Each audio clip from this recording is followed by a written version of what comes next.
Imagine you've eaten half a meal that tastes terrible. You're not hungry, you don't enjoy it, and every bite makes it worse. But you paid for it, so you keep eating. That single decision, staying because of what you already spent, costs people billions of dollars, decades of unhappiness, and sometimes their entire lives. And almost everyone does it, without ever noticing. To understand why your brain traps you in things you should have left long ago, we first have to understand how survival wired your mind to fear loss more than it loves gain. For most of human history, losing something meant death. Lose your food, you starve. Lose your tribe, you die alone. Lose your shelter, you freeze. So the brain evolved a powerful rule. Losses hurt roughly twice as much as equivalent gains feel good. Psychologists Daniel Kahneman and Amos Tversky named this loss aversion in 1979. They discovered it by giving people simple bets and watching what happened. People refused bets where they could lose $50, even when there was an equal chance of winning $100. The math said take the bet. The brain said protect what you have. Loss aversion is ancient.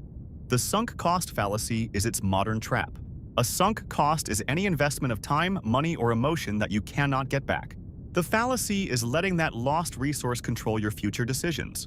Wait, it gets weirder. In 1985, researchers Hal Arks and Catherine Bloomer ran a simple experiment with theater tickets. They told people, you accidentally bought 2 tickets to the same ski trip on the same day. One ticket cost $100, the other cost $50. Which trip do you go on? Logically, the answer is, go on whichever trip you expect to enjoy more.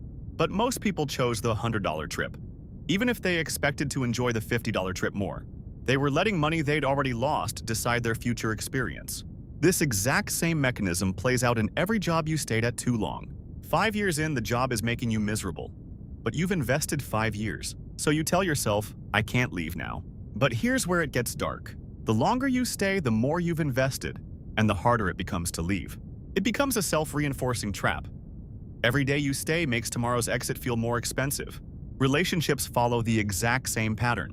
You stay in the relationship not because it makes you happy, but because of everything you've already given it. 3 years, 7 years, a decade. And with every year, the story you tell yourself, I've come too far to quit, becomes louder.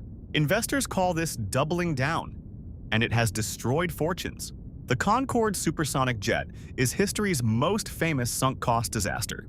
By the 1960s, the British and French governments knew the plane would never be commercially profitable. Engineers had written internal reports saying it clearly. But they had already spent $1.5 billion, and they could not bring themselves to stop. They kept going for another 40 years. The total cost reached $3.6 billion before the project finally ended. Economists now call this the Concorde fallacy. But the name doesn't matter. What matters is this. The money was gone either way. Stopping does not increase the loss. It just feels that way. Here's the turn. The real cost isn't what you've already spent. It's every tomorrow you sacrifice to protect yesterday. The sunk cost fallacy doesn't just waste money. It steals time, and time is the one thing you can never recover. Researchers at Carnegie Mellon found that simply naming the fallacy makes people less likely to fall for it. Awareness is the first exit. The question to ask is not, how much have I already put in? It is, if I were starting fresh today, would I choose this? Every day you stay in something that no longer serves you, you're not honoring the past. You're paying for it with your future. So here's the question. You've spent 10 years in a career that drains you. Do you leave now and start over at zero? Or do you stay because 10 years of identity feels too heavy to abandon?